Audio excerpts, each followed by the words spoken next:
blessed good morning and welcome to Wednesday morning as we continue our journey through this week.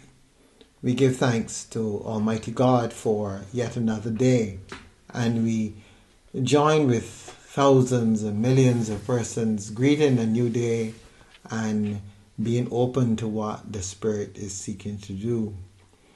I'm always mindful of the fact that there are more of us out there in our world, and sometimes we aren't aware. We may look upon persons who may not be attending a particular religious institution, and we may deem them as one particular thing, when in reality we have no clue of what they're doing in their own private lives. And so this is a very important thing for us to do at this point in time, to be able to in some way understand what's happening with persons and to be able to allow ourselves the luxury of believing and understanding that there are more of us than there are of them, whoever the them is. Because in reality, we are all just one. We're just doing things differently. So openness, tolerance, understanding, being able to accept that people are different and people have different ways of engaging with the Supreme, the All That Is. And let us see if together we can make our world a better place, because that's why we're here, to improve that which we have received, and also at the same time to improve ourselves, to turn our vices into some form of gift, because that is why we are here, and this is what all of this is for. So as we begin then our time together, we want to take the opportunity to just come into that sacred space, that place where we know that we are with the Eternal One.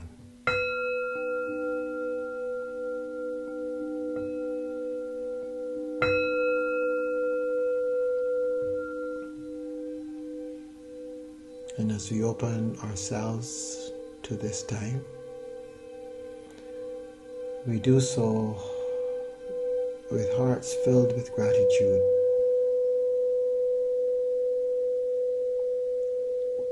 Gratitude that understands, a gratitude that is in many ways determined to assist us in growing, in becoming all that God would have us to be. So we breathe into this space and we open ourselves up, letting go of all that seeks to control us, all that seeks to dominate and to dictate, so that we may listen to the voice within, that we may get beyond our various challenges and allow them to come to a new place where they serve us as opposed to our serving them. So this morning, just wherever you are in this moment, wherever you are in your journey, just know this. Know that you are the important component of this journey. This journey is only about you.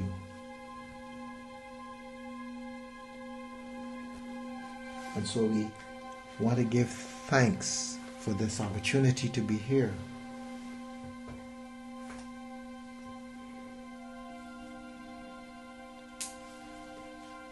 We want to understand our purpose.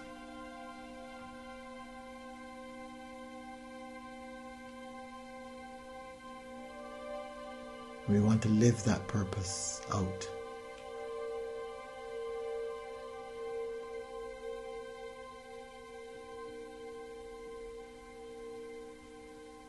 And so we just breathe, grounding ourselves at the same time,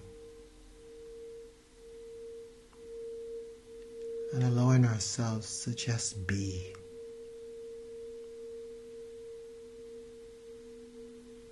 We are so seldom in the present moment.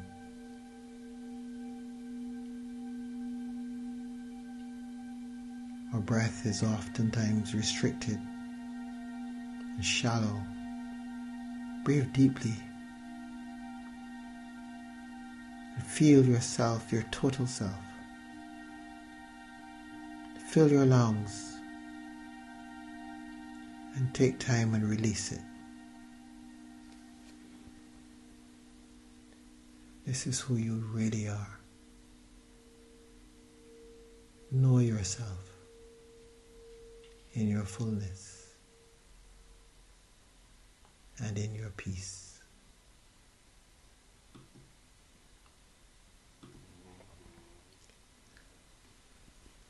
Jesus said to those who were with him,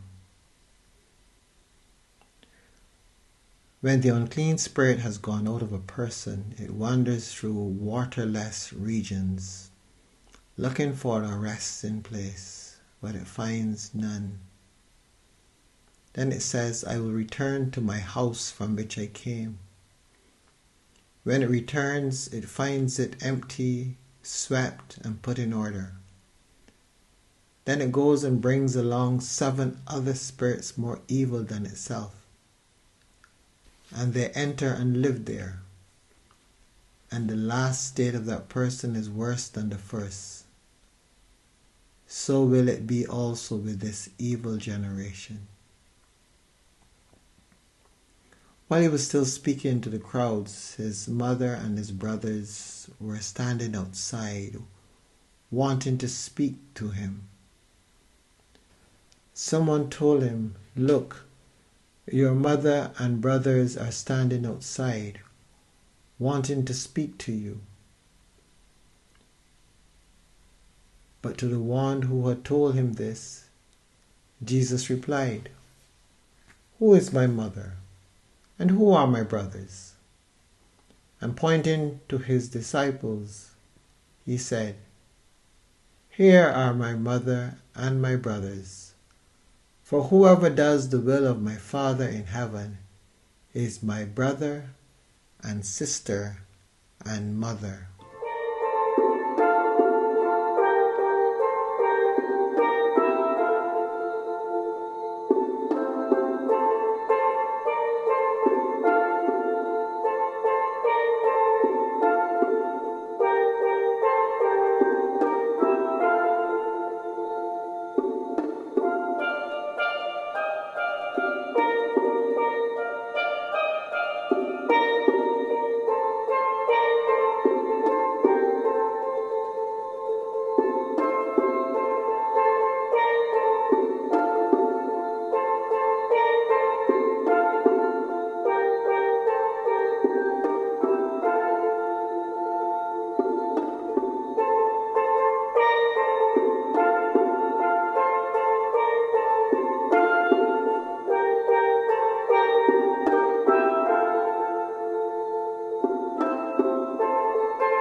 Jesus tends to be very graphic at times.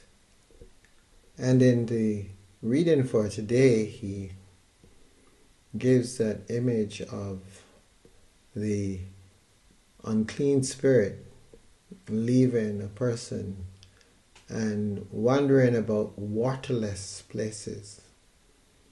And that term waterless is very interesting from the perspective that we speak of human beings as being made out of so much water. And one gets the impression that it is almost as though these unclean spirits could not find any place else to inhabit.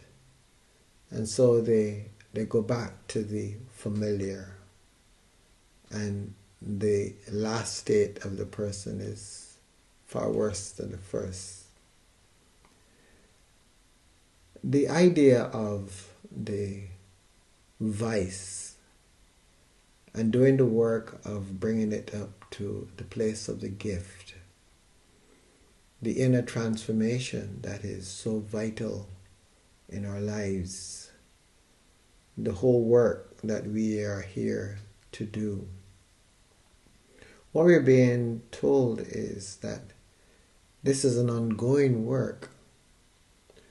We cannot think that this work is done because we have accomplished a particular goal.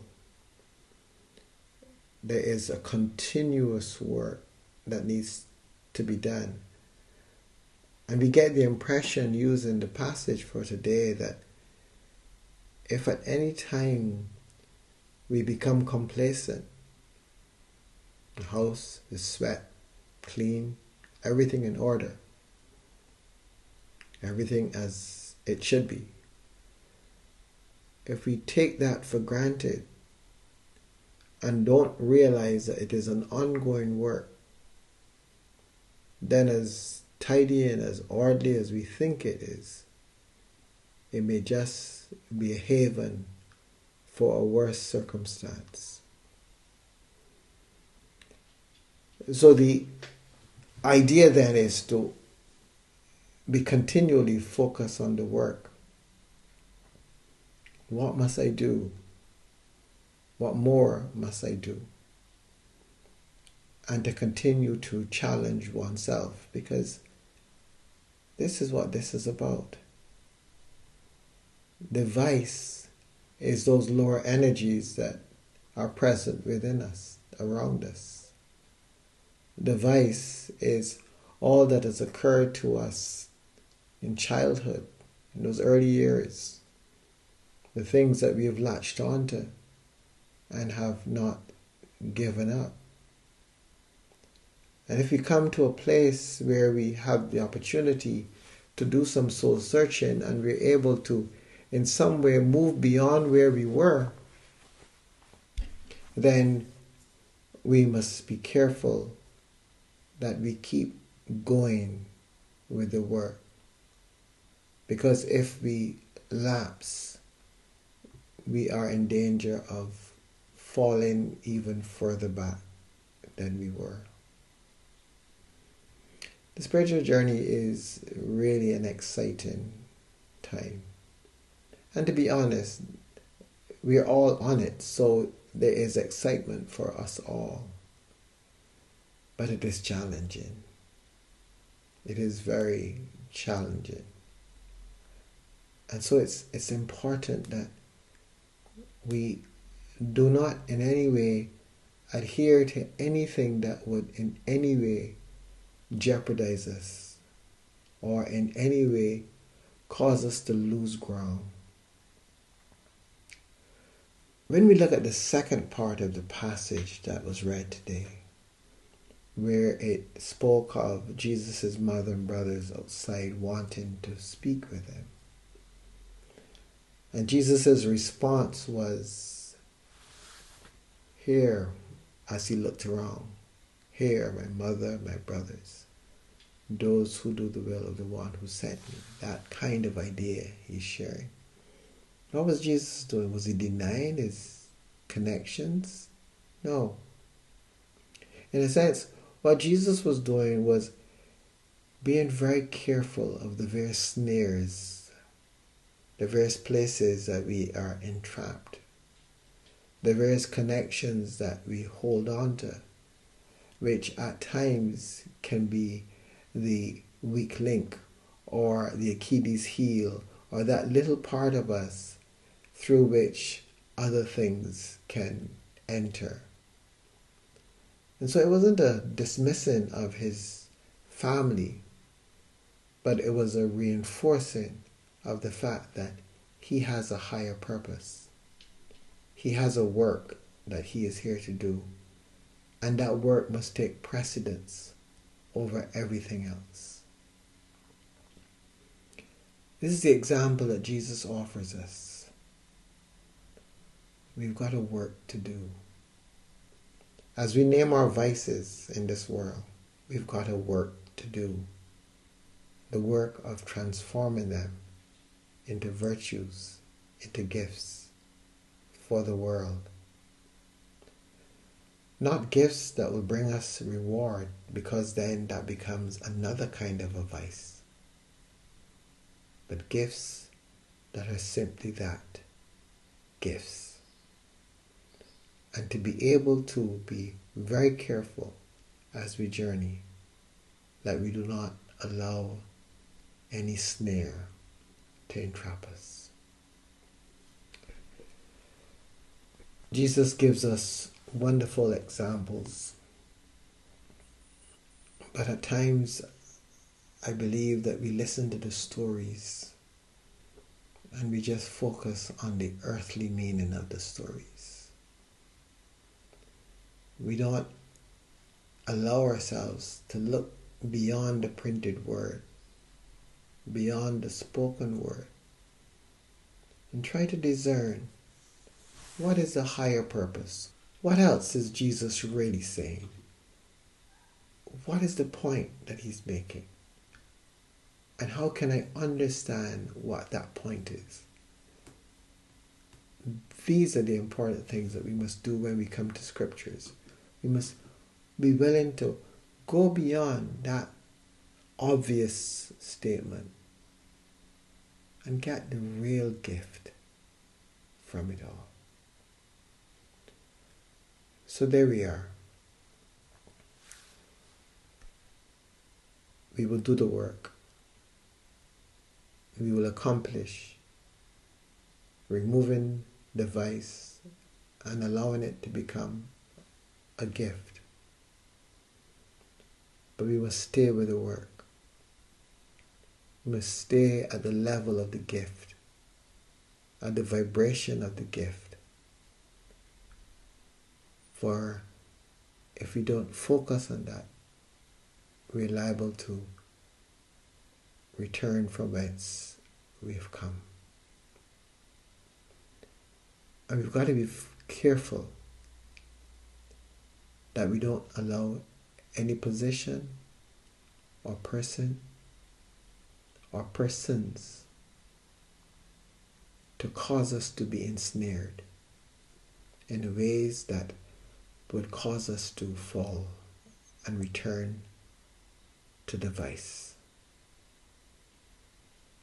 We must be willing to forsake all in order to stay where we know we need to be, to continue the journey that we have been called to live and to accomplish the task for which we have come into this world.